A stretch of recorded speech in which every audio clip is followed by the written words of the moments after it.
حضرت سلیمان علیہ السلام نہر کے کنارے بیٹھے ہوئے تھے کہ ان کی نگاہ ایک چیونٹی پر پڑی جو دانہ لے کر نہر کی طرف جا رہی تھی۔ حضرت سلیمان علیہ السلام اس کو بہت غور سے دیکھنے لگے۔ جب چیونٹی پانی کے قریب پہنچی تو اچانک ایک مینڈک نے اپنا سر پانی سے نکالا اور اپنا منہ کھولا تو یہ چیونٹی اپنے دانے کے ساتھ اس کے منہ میں چلی گئی۔ مینڈک پانی میں داخل ہو گیا اور پانی میں بہت دیر تک رہا۔ حضرت سلیمان علیہ السلام نے اس کو بہت غور سے دیکھتے رہے۔ ذرا ہی دیر میں مینڈک پانی سے نکلا اور اپنا منہ کھولا تو چیونٹی پانی سے نکلی، البتہ اس کے ساتھ دانہ نہ تھا۔ حضرت سلیمان علیہ السلام نے اس کو بلا کر معلوم کیا ماجرا کیا ہے اور وہ کہاں گئی تھی۔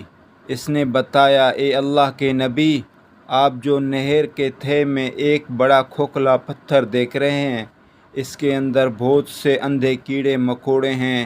اللہ تعالیٰ نے ان کو وہاں پر پیدا کیا ہے، وہ وہاں سے روزی تلاش کرنے کے لیے نہیں نکل سکتے۔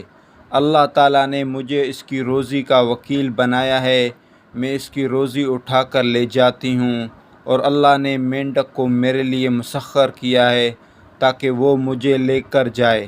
اس کے منہ میں ہونے کی وجہ سے پانی مجھے نقصان نہیں پہنچاتا۔ وہ اپنا منہ بند پتھر کے سوراخ کے سامنے کھول دیتا ہے، میں اس میں داخل ہو جاتی ہوں۔ جب میں اس کی روزی اس تک پہنچا کر پتھر کے سوراخ سے اس کے منہ تک آتی ہوں تو مینڈک مجھے منہ سے باہر نکال دیتی ہے۔